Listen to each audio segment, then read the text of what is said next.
सामान्य रूप से जो लोग चमत्कारिक शक्तियां दिखाते हैं वो क्षणिक होती हैं। चमत्कार शब्द में छिपा भी यही होता है कि ऐसा कभी कभार ही होता है। चमत्कार रिपीट नहीं होता। इसको दूसरे शब्दों में कहें तो जो रिपीट हो जाए वो चमत्कार नहीं होगा। सामान्य रूप से जो चमत्कार करते हैं उन्हें बुद्धि के स्तर पर बहुत श्रेष्ठता हासिल नहीं होती, लेकिन एक नाम इसके उलट है। वो चमत्कार दिखाते हैं, जीवन जीना सिखाते हैं, युगों युगों तक फॉलो किया जाने वाला दर्शन समझाते हैं। और वो कोई और नहीं, श्री कृष्ण है। द्वापर से लेके अब तक और न जाने आने वाली कई सदियों तक वे पथ प्रदर्शक बने रहेंगे, यूं ही। नमस्कार दोस्तों, मैं अतुल हूं। आज शनिवार है और शनिवार आया है मतलब आपके लिए कहानी लेकर आया है। जन्माष्टमी आने वाली है। सोचा कि कृष्ण से बेहतर और क्या होगा। कृष्णार्पणमस्तु, यानी सब कुछ कृष्ण को ही समर्पित है। आप सोच रहे होंगे कि जन्माष्टमी अभी थोड़ी दूर है, आज जन्माष्टमी की कहानी क्यों? यह सवाल आना बिल्कुल वाजिब सा है। असल में एक महान शख्सियत का जन्मदिन और आने वाला है। मैं उन्हीं की कहानी सुनाने वाला था इसी हफ्ते, और उनके बेटे का भी बहुत बड़ा नाम है। उन्होंने कहा कि उनकी कहानी मैं अगले शनिवार सुनाऊं, तो इस तरह अगला शनिवार तो फिक्स हो गया। इसलिए कृष्ण के लिए मैंने ये दिन चुन लिया। आज सुना रहा हूं शिवाजी सावंत की किताब युगंधर का एक प्रसंग। युगंधर में कृष्ण से जुड़े हर करीबी ने उनसे अपना रिश्ता बताया है। कृष्ण और अर्जुन दो शरीर एक आत्मा की तरह हैं। महाभारत काल में कई दिग्गज कृष्ण की भक्ति करते हैं। अर्जुन कृष्णमय है, वो कृष्ण को जीते हैं। कहानी का नाम है कृष्ण के अर्जुन। आज की कहानी में सिर्फ सुना रहा हूं, कह अर्जुन ही रहे हैं। मैंने जीवन में दो ही नातों को श्रेष्ठ माना है। पहला है कुंती माता की छुटकी संतान होना, और उससे भी ज्यादा है श्री कृष्ण का प्रथम श्रेणी का सखा होने का। इन दो नातों ने मुझे जीवन में बहुत कुछ दिया। मुझे जो भी कीर्ति मिली इन्हीं के कारण। मैंने जीवन में केवल श्री कृष्ण को सर्वश्रेष्ठ माना।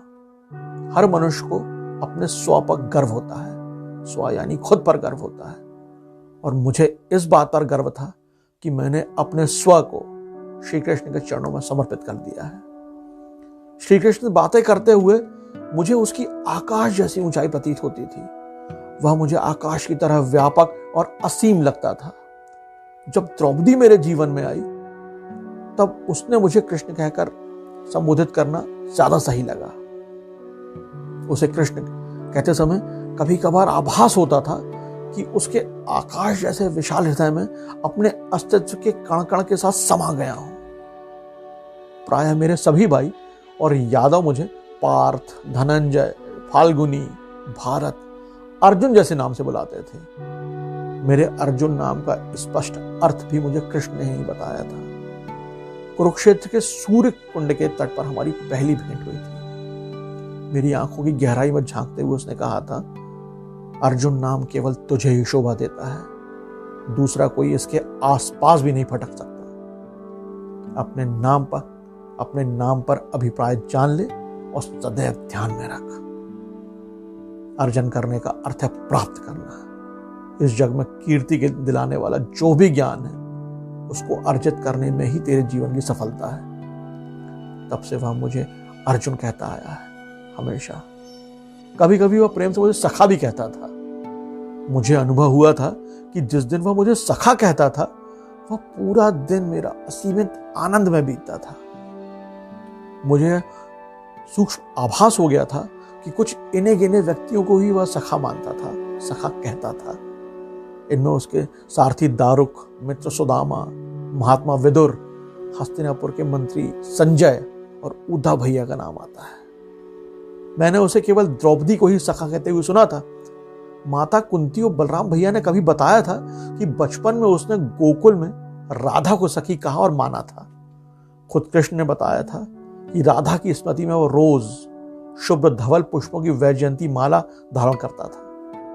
हम पांचों भाई ऊपर से तो जग को अलग अलग दिखाई देते थे, लेकिन यह भी सच है कि हमारे मूल स्वभाव अलग अलग ही थे। हम पांचों का अस्तित्व किसी बलिष्ठ मुष्टि यानी मुट्ठी की भांति अभेद्य था। इसे बनाने में मां कुंती और द्रौपदी का योगदान था। हमें गढ़ने में हमारे प्रिय सखा श्री कृष्ण की जो भूमिका थी उस पर किसी को तौला नहीं जा सकता। महाभारत में हताश और किंग कर्तव्य विमूढ़ हो जाने पर उसने मुझे गीता का ज्ञान दिया था। और उसने मुझे ही क्यों चुना होगा गीता का अजर अमर तत्व ज्ञान सुनाने के लिए? इसके लिए उसने भ्राता युधिष्ठिर और भीमसेन को भी परखा होगा। उसकी सत्व परीक्षा में युधिष्ठिर खरे नहीं उतरे होंगे क्या? युधिष्ठिर ने प्रमाणित कर दिया था कि वह अपनी मनुष्यता को भुला देने वाले द्यूत कर्म जैसे व्यसन में लिप्त हो सकता है। मुझे लगता है कि यही कारण होगा कि उन्होंने युधिष्ठिर भैया को नहीं चुना। ज्येष्ठत्व के सिद्धांत से वह इंद्रप्रस्थ के सिंहासन पर आसीन हो गए थे युधिष्ठिर भैया, परंतु जिस श्री कृष्ण की सहायता से इंद्रप्रस्थ बन पाया था, युधिष्ठिर ने उस द्वारका नगरी के दर्शन करने की कभी इच्छा नहीं जताई थी। युधिष्ठिर को एक सूक्ष्म अहंकार यह भी था कि उसके भ्राता पूरी तरह से उसके वश में है। भीमसेन महासामर्थ्यशाली हैं, ये तो सब जानते थे, लेकिन जब उसके सामर्थ्य में ज्वार आता था तो वह अनियंत्रित हो जाता था। उन्हें प्रोत्साहित करना तो आसान था, नियंत्रण में लाना बेहद कठिन।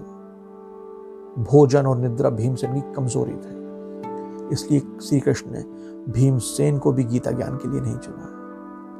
गीतोपदेश देने के लिए कृष्ण ने ही मुझे चुना। और सच कहूं तो यह प्रश्न कभी मन में आया ही नहीं, क्योंकि मैं था ही नहीं। मैं तो श्री कृष्ण की सांस था, उसके बिना जीवन पूर्ण हो ही नहीं सकता था।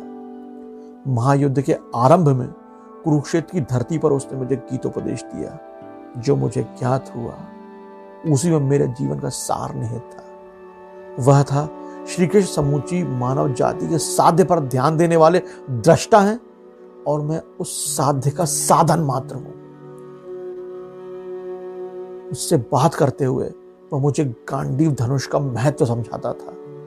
वह मुझसे कहता था कि जिस तरह एकांत में तू द्रौपदी का ध्यान रखता है, उसी तरह गांडीव का भी ध्यान रखा कर। मैं कई बार सोचता था कि मेरे शरीर का वर्ण, मेरा रंग कृष्ण की भांति नीला क्यों है। जब यह प्रश्न उठता तो मैं उसकी तरफ देखता रह जाता था।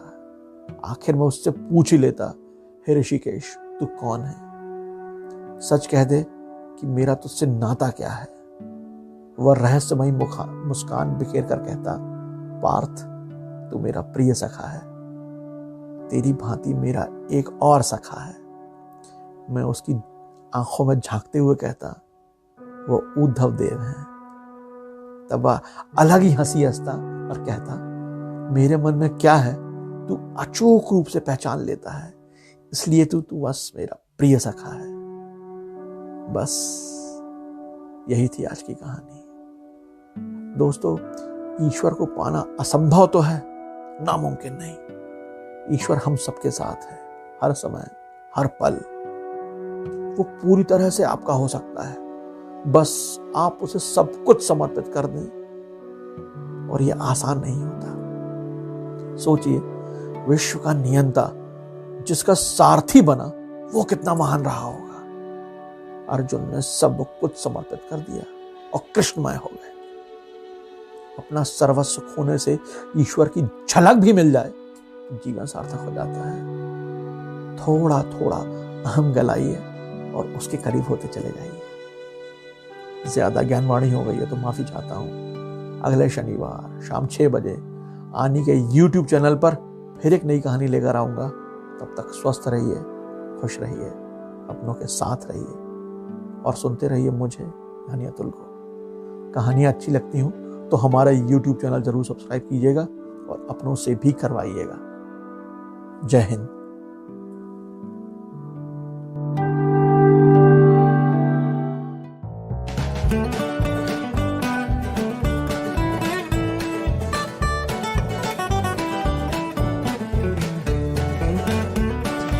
Watch Ani TV। 1 साल का सफर, आनी खुशियां यहाँ।